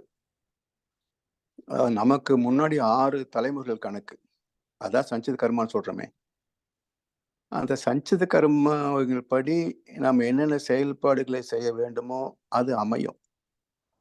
சில முக்கியமான நிகழ்வுகள், அதாவது தொழில், வீடு, மனைவி, இந்த 3 ஒரு மனித வாழ்க்கையில முக்கியமான அம்சங்கள். தொழில் இல்லைன்னா வாழ்க்கை இல்லை, வீடு இல்லைன்னா இருப்பிடத்துக்கு சிக்கல், நல்ல ஒரு வாழ்க்கை துணை இல்லைன்னா குடும்பம் என்ற அமைப்பு, தனி மனிதனுடைய வாழ்க்கை நிறைவு பெறாது. அப்ப இந்த 3க்கும் எது நிச்சயிக்கிறது அப்படின்னா அவனுடைய கர்ம பலன்களை நிச்சயிக்கும். அதுல சில பேருக்கு 2 மனைவி அல்லது 2 கணவன் என்ற ஒரு நிலை இருந்து வச்சுங்களேன்.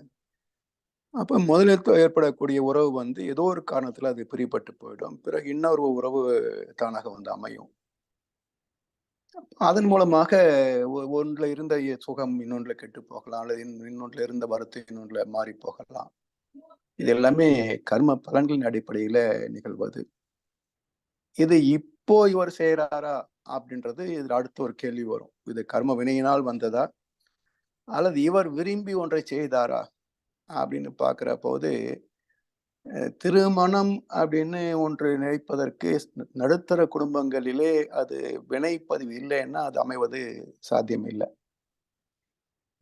அதிகாரம் இருக்கிற போது வற்புறுத்தி அடுத்தவர்களை தன் ஆசை பயன்படுத்திக் கொள்வது பார்க்கிறோம். அது வந்து இவன் செய்யக்கூடிய அதர்மம். அதுக்கு இவனுக்கோ இவனுடைய சந்ததியிலேயோ அதுக்குரிய விளைவு வரும். மற்றபடி நடுத்தர குடும்பங்கள், கீழ்த்தட்டு குடும்பங்கள் நடக்கிற போது திருமணம், 2வது திருமணம் எல்லாமே வந்து இவன் விரும்பி செய்வதில்லை. அதுக்கான சூழ்நிலைகள் ஏற்கனவே அது நிச்சயமாக இருக்கும். ஸோ சென்ற அமர்வில் நான் சொன்னது போல, present is not only present, it is present. ஒவ்வொரு செயலுக்கும் நம்ம வந்து மனிதனுடைய அறிவு அந்த அளவுக்கு எட்டாதுங்கய்யா. ஏன்னா நம்ம ஒரு காரியத்தை எடுத்து என்னதான் ஆராய்ந்து பார்த்தாலும் எதனால தான் இது அப்படின்னு அதை தீர்க்கமா சொல்வதற்கு ரொம்ப கஷ்டம். ஏன்னா அது பல ஆஸ்பெக்ட் அதுல கலந்துருக்குது. அதாவது 7 தலைமுறைன்னு சொன்னாலும், இப்போ எனக்கு அப்படின்னா எனக்கு தந்தை வழி 6 தலைமுறை, பிறகு தாய் வழி ஒரு 6 தலைமுறை, அப்ப 12 தலைமுறை ஆகுது. இந்த 12 தலைமுறை மட்டுமா அப்படின்னா, அவங்களுடைய தாய் தந்தை, அவங்களுடைய உடன்பிறப்புகள் அப்படின்னு பார்த்தீங்கன்னா, நெறைய பேர் போகும். அப்ப யார் செய்ததுக்கு யார் இங்க அனுபவிக்கிறாங்க பார்த்தீங்கன்னா, வெரி காம்ப்ளிகேட்டடு அசஸ்மென்ட் இதெல்லாம். என்ன ஞானிகள் என்ன சொல்ல வர்றாங்க? ஒவ்வொரு வாழ்க்கை சிக்கலுக்கும் தீர்வு எழுத முடியாது. ஒரு பொதுவான வாழ்க்கை முறை என்னன்னா, அறம் சார்ந்து வாழ்ந்து விடுங்க. எந்த கட்டத்திலயும் உங்களுக்கு துன்பம் வராது. அதுதான் எழுத முடியுமே தவிர, ஒவ்வொரு அனுபவத்துக்கும் ஆராய்ந்து பார்த்தோம்னு சொன்னா, அது சிந்தனைக்கு சிறிதும் எட்டா ரகசியங்கள் கோடான கோடின்னு மகர்ஷி ஒரு கவியில சொல்லியிருக்கிறார். ஸோ எல்லாவற்றுக்கும் விடை காண்பது அவ்வளவு எளிதில்லைங்க ஐயா. ஐயா சுருக்கமாக சொன்னால ஐயா, எங்களுக்கு அதை பற்றி கவலை, நாம வாழ்ந்ததை வழியா வாழ்ந்துட்டு போவோம் ஐயா. அவ்வளவுதான். நாம அறம் சார்ந்து வாழ்ந்துட்டு போயிட்டோம்னாக்க வாழ்ந்து ஐயா, நாம ஒரு சிரமம் இருக்காது. வாழ்வோம் ஐயா. அதாவது பொதுவாக நம்முடைய சொல் செயலால யாருக்கும் வருத்தமோ துன்பமோ வரக்கூடாது. அந்த வகையை அது குறைந்தபட்சம் அறம், குறைஞ்சபட்ச தர்மம். அது இதை பின்பற்றவில்லை அப்படின்னா நிச்சயமாக சிக்கலை மாட்டிப்பாங்க.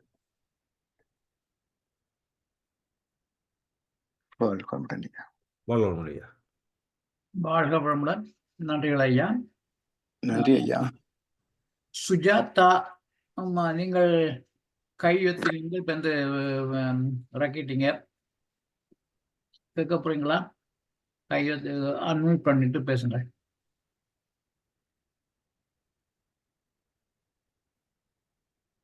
சுஜாதா போயிட்டாங்க. நான் கேட்கிறேன் ஐயா. சொல்லுங்க ஐயா. சாதாரண பாமர மக்களுக்கு நாங்க என்னோட சொல்றது, நாம் உண்டு, நம்முடைய தொழில் உண்டு என்று எங்களுடைய விடயங்களையே மட்டும் பார்த்து கொண்டு மற்றவர்களுக்கு துன்பங்களோ மற்றவர் யாருக்கும் துன்பம் கொடுக்காது நாமே நம்முடைய வாழ்க்கையை பார்த்து கொண்டு உணவு வாழ்க்கை முறைகளையும் கொஞ்சம் நீங்கள் குறிப்பிட்டது போல விழிப்புணர்வோட நடந்து கொண்டால் அது மட்டும் போதுமாயா கர்மயோகம் என்ற அடிப்படையில வாழ்க்கை செலுத்துவதற்கு அல்லது அவ்வளவுதான் முடியுங்க ஐயா.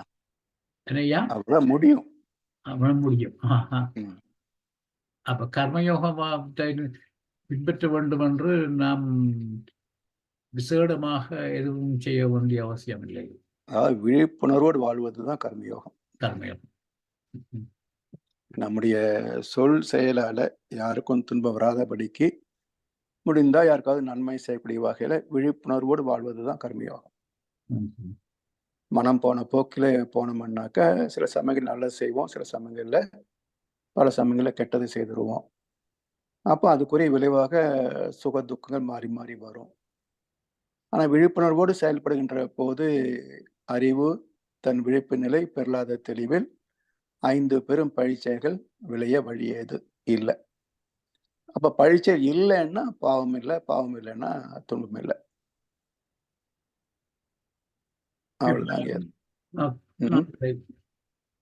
மற்றபடி நம்ம யோகியாகி ஞானம் பெற்றாதான் அப்படின்றதுலாம் ஒண்ணும் கிடையாது. ஒண்ணும் கிடையாது. அது வேற. அது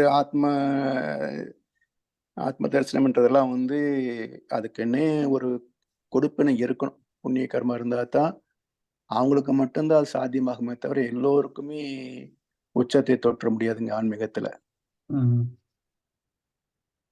அதாவது இப்போ ஒருத்தர் SSLC ஒரு +2 படிச்சிருக்காருன்னா படிச்சவர்னு சொல்லுவாங்க. ஒரு டிகிரி வாங்கினார்னா படிச்சவங்க சொல்லுவாங்க.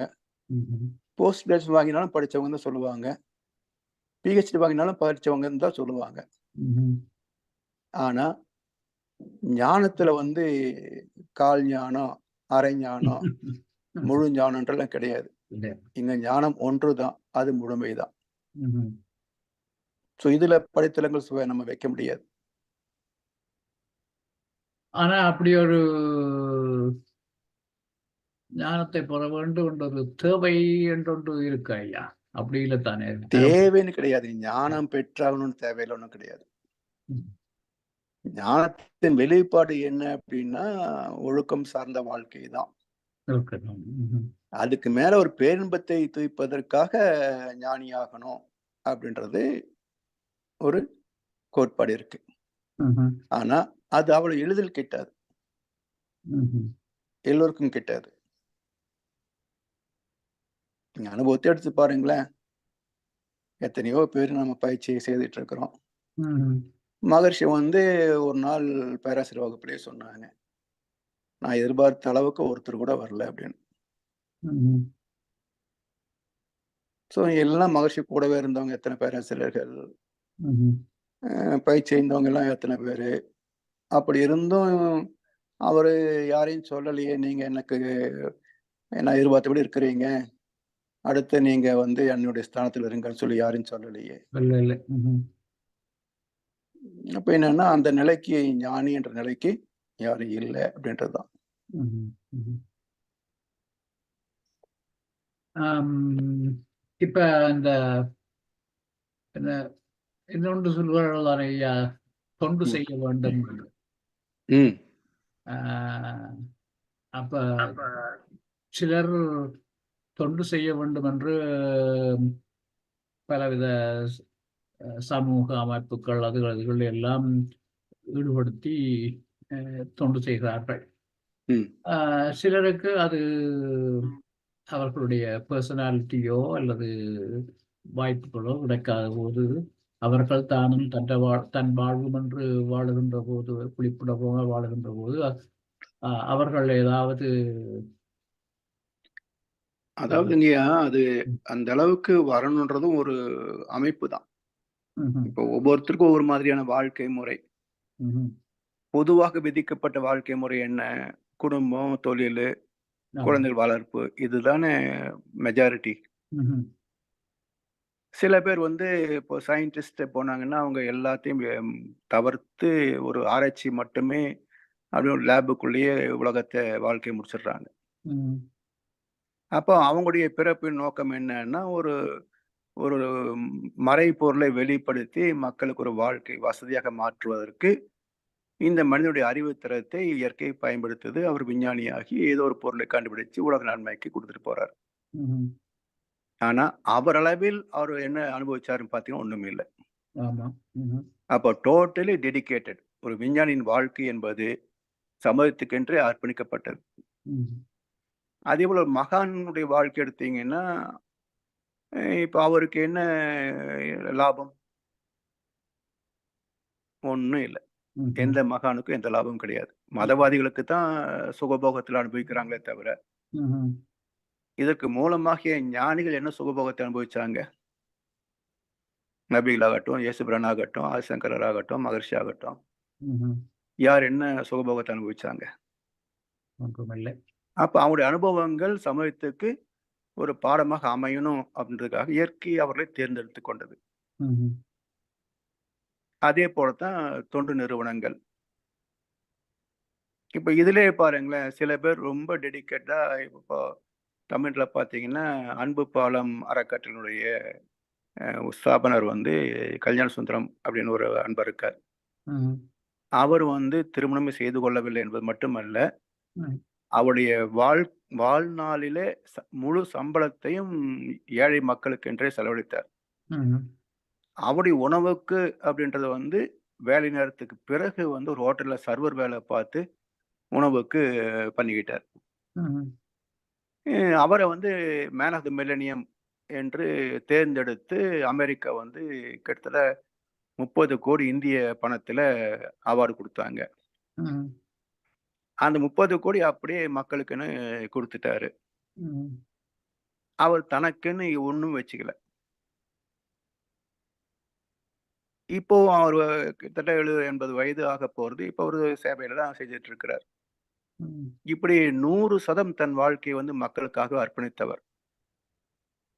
ஆனா, இதே நாட்டுல வந்து நாங்க வந்து மக்களுக்கு செருப்பா தேய வர்றோம் அப்படின்னு அரசியலுக்கு வந்துட்டு, ஒரு நாளைக்கு 300 கோடி, 400 கோடி சம்பாதிக்கிறானுங்க. இதுவும் தொண்டுன்னு தான் சொல்லிக்கிறான் அவன். ம். ஸோ இது போல இது மட்டும் இல்லைங்கய்யா. ஈவன் இந்த முதியோர் இல்லம், குழந்தைகள் காப்பகம் நடத்துறவங்கள ஆம். சில அமைப்புகள் பார்த்தீங்கன்னாக்க, வர்ற பணத்துல பெரும் பகுதி இவனுடைய வசதி வாழ்க்கைக்கு பயன்படுத்திக்கிட்டு, ஆமா. ஒரு பகுதிய செலவு பண்ணி நான் இவ்வளோ பண்றேன்னு சொல்லி ஊர் பூரா வசூல் பண்ணிட்டு திரிவாங்க. அப்படித்தானே இப்போ மதவாதிகள் இப்போ தமிழ்நாட்டுல பார்த்தீங்கன்னா, கிறிஸ்தவத்துல ஜீசஸ் கால்ஸ்ன்னு சொல்லிக்கிட்டு, அவருக்கு 3500 கோடி சொத்து இருக்குதுங்க. ம். அவர் வந்து எங்க பேங்க்ல வந்து ஒரு ஆஃபீஸரா ஒர்க் பண்ணிட்டு இருந்தவரு. ம். பால் தினகரன் சொல்லி. ம் இனி பால் தினகரனா? டிஜிஎஸ் தினகரன். ம். அ பிறகு நான் பெரிய மதவாதியா மாறப்போறேன்னு மாறி மக்களை ஏமாத்தி, அவர் கோடிக்கணக்கில சம்பாதிக்க, இப்போ அவர் குடும்பமே வந்து பெருங்கோடீஸ்வரர்களாக சொந்தமா சார்ட்டர்ட் ஃப்ளைட் வச்சுக்கிட்டு, இப்ப இவங்கள என்னன்னு சொல்லுவீங்க? ம். மக்களுக்காக சேவை செய்றாங்கன்னு சொல்லுவீங்களா? Yeah. ஸோ இது போல நெறைய இருக்குங்கய்யா. நன்றிகள் ஐயா. ஐயா, இன்னொரு கேள்வி ஒண்ணு சொல்லி, சொல்லுங்கய்யா. ஐயா இன்னைக்கு இந்த பஞ்சபூத நவக்கிரக தவம் செய்யும்போது இந்த ஞாபகம் வந்தது உங்களை கேட்க வேண்டிய யோசிச்சேன் நான். ம். நாங்கள் இந்த ராகு கேது இந்த ராகு கேதுன்ற கேட்க அது வந்து ஒரு காந்தல பாதை சூரியன்ல இருந்து ஒரு பக்கம் ராகு ஒரு பக்கம் கேது இது பிரபஞ்சங்களை எல்லாம் கடந்து சுத்த வழியுடன் கலக்கின்றன என்று பார்த்தோம். ம். ம். இப்ப இது இந்த பிரபஞ்சங்களை எல்லாம் கடந்து சுத்த வழியுடன் கலக்கிறன்னு சொல்லும் பொழுது ம். சூரியன் என்று சொல்லும்போது இந்த சூரியன் நாங்கள் இருக்கிற சூரிய குடும்பத்தில் உள்ள சூரியனா ம். அல்லது பிரபஞ்சத்தில் உள்ள சூரியன்களத்தையும் சேர்த்தா சொல்றாரு. பிரபஞ்ச சூரிய குடும்பம் கிடையாதுங்கய்யா. அப்பையா என்னன்னு சொன்னால் இப்ப நாங்கள் இதுதான் நவகிரகம். என்னையா நாம இருக்கக்கூடிய ஒரு சூரிய குடும்பத்திற்கு தான் இந்த நவகிரக தவம். நவக்கிரக தவம். ஆனா இந்த காந்தாலை பாதைகள் இந்த காந்தாலை பாதைகள் வந்து ஒவ்வொரு சூரியனுக்கும் ஒரு காந்தலை பாதைகள் இருக்கு. அதான் ஐயா. அப்ப ஒவ்வொரு சூரியனுக்கும் ஒரு காந்தாலை பாதை இருக்கு அப்பையா. ம். அப்ப இந்த பிரபஞ்சத்தில் உள்ள சூரியன் எல்லாத்துக்கும் இப்ப நாங்கள் இருக்கிற சூரியன்ல இருக்கிற காந்தாலை பாதை மாதிரி இந்த பிரபஞ்சத்தில் உள்ள பிரபஞ்சத்துக்கு காந்தலை பாதை கிடையாது. இல்ல பிரபஞ்சத்தில் உள்ள சூரியன்களுக்கு இருக்கு. சூரியனுக்கு இருக்கும். அது சரி. ரைட். ஓகே. அதாவது எந்த ஒரு சூரிய குடும்பத்துல இது மாதிரியான கோள்கள் தொகுப்பு இருக்குதோ அதுல எல்லாமே காந்தலை பாதைகள் இருக்கும். சரி. ரைட் ஐயா. ஓகே. ஓகே. அப்ப நாங்கள் பேசுறது வந்து எங்கண்ட சூரிய குடும்பத்தில் உள்ள சூரியன் தான். ம். ம். ம். சரி. ஆமா. நாம தவம் செய்வது நம்முடைய சூரிய குடும்பம் மட்டும்தான். ஓகே. நன்றிகள் ஐயா. ஐயா இன்னும் ஒரு சின்ன கேள்வி. இந்த என்னுடைய சிந்தனையோட தொடர்புபடுத்துறதல்ல. ம். இப்ப நாங்கள் சொல்லும் தானே இந்த பதிவுகள் ம். முதல் உயிர் தோன்றிய காலத்தில் இருந்து ஏற்பட்ட அனுபவங்கள் எல்லாம் பதிவுகளாக வந்திருக்கின்றன. ம். ஆனா இந்த பதிவுகள் எழுச்சி பெற்று அது அனுபவமாகி விட்டால் அதுக்கு பிறகு அந்த பதிவு இருக்குமா ஐயா? அந்த பதிவு இருக்காது. இருக்காது. ஏன்னா அது எழுச்சி பெற்றாலே வெளியே வருதுன்னு அர்த்தம். அப்ப உள்ள இருந்து வெளியே வந்த பிறகு அந்த இடம் வந்து எம்டி ஆயிரும். எம்டி ஆயிரும். அப்ப அந்த இதுவரை அப்ப பதிவுகள் வந்தா அப்ப இதுவரை அந்த முதல் உயிரிலிருந்து எழுச்சி பெறாத பதிவுகள் மட்டும்தான் நம்மிடம் வந்திருக்குமா ஐயா? எப்படிங்க? நாங்க சொல்றோம் எழுச்சி பெறாத பதிவுகள் தான் வந்து உள்ள இருக்கும். ஓகே. அதனாலதான் ஒவ்வொரு பிறப்புக்கும் latent patent 2 type of characters இருக்குங்க. எழுச்சி பெற்ற பதிவுகள், அடக்கம் பெற்ற பதிவுகள் 2 இருக்கு. ஒரு குழந்தை கருவாகின்ற போது இது நிச்சயிக்கப்படுது. அப்ப எழுச்சி பெற்ற பதிவுகள் தான் அந்த குழந்தையின் வாழ்க்கை. ஓகே. அடக்கம் பெற்ற பதிவுகள் அவளுடைய வாழ்க்கையில வெளிவராது. விளைவராது. அதுக்கு இளம் வயதில இல்லறம் கொண்டு இன்னொரு குழந்தை உற்பத்தி செய்யற போது, இந்த இடத்துல அடக்கம் பெற்றிருந்த பதிவுகள் அந்த சந்ததிக்கு எழுச்சி பெறலாம். எழுச்சி பெறலாம். பெறலாம். அதிலயும் சில எழுச்சி பெறாமல் அடுத்த தலைமுறைக்கும் போகலாம். அப்படி 7 தலைமுறை கணக்கு. ம்ஹ்ம். அந்த பதிவுகள் ஒருபோதும் இல்லாமல் போகாதா ஐயா? போகாது, போகாது. போகாது. அது எப்படி இல்லாம போகணும்னா, நிஷ்காமிய கர்மமாக வாழணும். ம்ஹ்ம். அது அது சாத்தியமா? ம்ஹ்ம். ஸோ அது ஹிப்போதெட்டிக்கல் வியூவா வேணா அக்செப்ட் பண்ணிக்கலாமே தவிர, ம்ஹ்ம். இந்த ம்ஹ்ம். உலக மக்களுக்கு அது சாத்தியம் இல்ல. சாத்தியம் இல்லை. ஏன்னா அது வந்து பிறப்பிலிருந்து ஆதிசங்கரர் மாதிரி 5 வயதிலிருந்தே அது அந்த இதிலேயே வரணும். ம்ஹ்ம். ம். ஆன்மீக சிந்தனையிலேயே வந்து வேற எந்த இதிலே நாட்டம் இல்லாம, சித்தம்போக்கு, சிவம்போக்குன்னு வாழ்க்கை நடத்தினா, அப்போ அந்த நிலையை அடைய முடியும். ம்ஹ்ம். ம். அது இன்னைக்குள்ள மக்கள் நிலையில யாருக்கும் அது பொருந்தாதுங்க. இப்ப இப்ப நான் இந்த கேள்வி கேட்ட என்னத்துக்காண்ட ஐயா, இப்ப அந்த சினம் ம், என்ற பதிவு விலங்கினத்திலிருந்து அவனுக்கு வந்த பதிவு, ம், அந்த குணம். ம். அந்த குணம் எப்போவாவது இல்லாமல் போவதற்கான வாய்ப்புண்டா? இருக்கும். ஏன்னா, இப்ப நம்ம வந்து பயிற்சிக்கு வந்த பிறகு, நம்ம சினத்த குறைச்சுக்கிட்டு வரோம் இல்லையா? ஆமாம். அப்போ இது வந்து நம்முடைய குழந்தைகளுக்கு இது ஒரு பாடமாக இருக்கும்.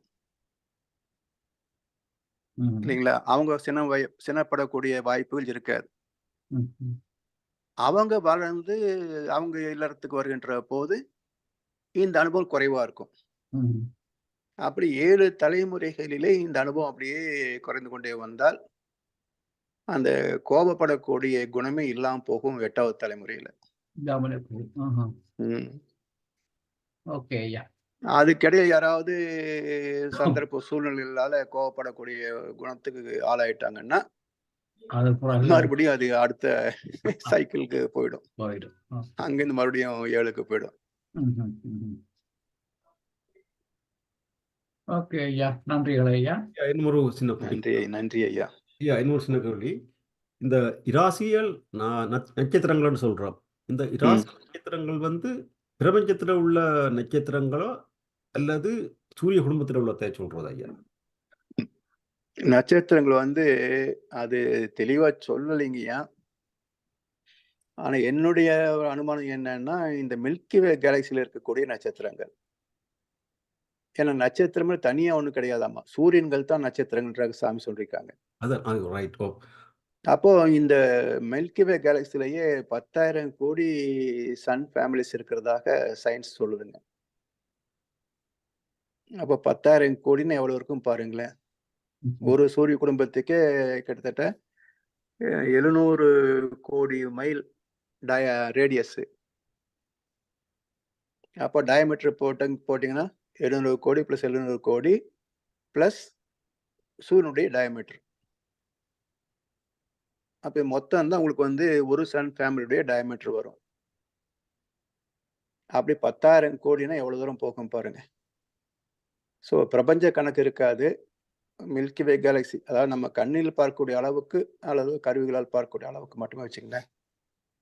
அப்படி இன்னைக்கு ஐயா அந்த மில்கி வே கேலக்சியில உள்ள நட்சத்திர கூட்டம் எடுக்கலாம். ஒரு 4 பேர். அவ்வளவுதான் தோணும்னு எனக்கு என்னுடைய கணிப்பு. ஏன்னா சாமிஜி எந்த இடத்துலயும் சொல்லல.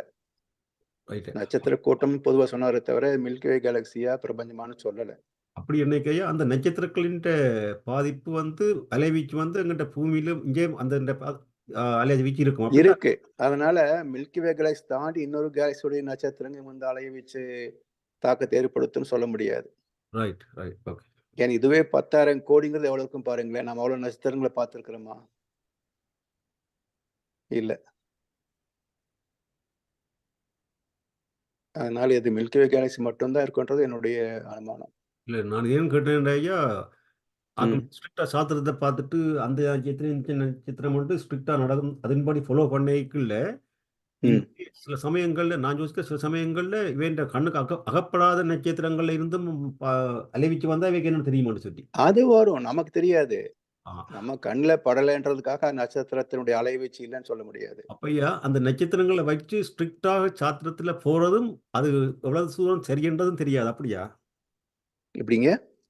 அந்த நட்சத்திரங்களை வச்சு நாங்கள் ம். சாத்திரம் பார்த்து அந்த பலன்களை ஸ்ட்ரிக்டாக அதன்படி போகும் என்று சொல்லி அது நட்சத்திர பலன் சொல்லும்போது பொது பலன் பொருந்துங்கய்யா. ரைட். நீங்க சோதிடம் என்பதே பொது பலன் ஒண்ணு, தனி பலன் ஒண்ணு, 2 இருக்கு.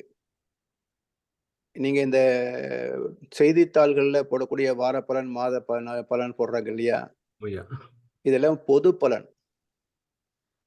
இது நமக்கு பொருந்துன்னு எடுத்துக்க கூடாது. ஏன்னா அதே நட்சத்திரத்தில் பிறந்தவர்கள் கர்ம பலன் ஒண்ணு இருக்கு இல்லையா? ஆம்.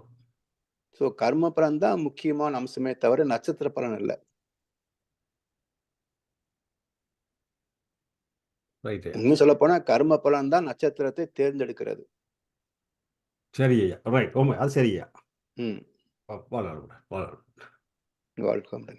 வாழ்க வளமுடன். நன்றிகள். நாம் இத்துடன் இன்றைய இந்த சிந்தனை பகுதியை நிறைவு செய்வோம். இதுவரை நேரமும் இந்த சிறப்பான கர்மயோகம் பற்றிய சிந்தனைகளை எமக்கு வழங்கி எங்களுடைய கேள்விகள் எல்லாவற்றுக்கும் தெளிவான விளக்கங்களையும் தந்த முதுநிலை பேராசிரியர் பழனிசாமி ஐயாவுக்கு கனடா ஸ்கை யோகா மன்றத்தின் சார்பில் எமது மனமார்ந்த நன்றிகளை தெரிவித்துக் கொள்கின்றோம். இப்பொழுது ஐயாவுக்கு ஒரு வாழ்த்து தெரிவிப்போம். பேராசிரியர் பழனிசாமி ஐயா அவரது உடல் நலம், மனவளம், பொருளாதார வளம், அவர்தம் அன்பு குடும்பம், அவரது வேதாத்திரிய தொண்டு,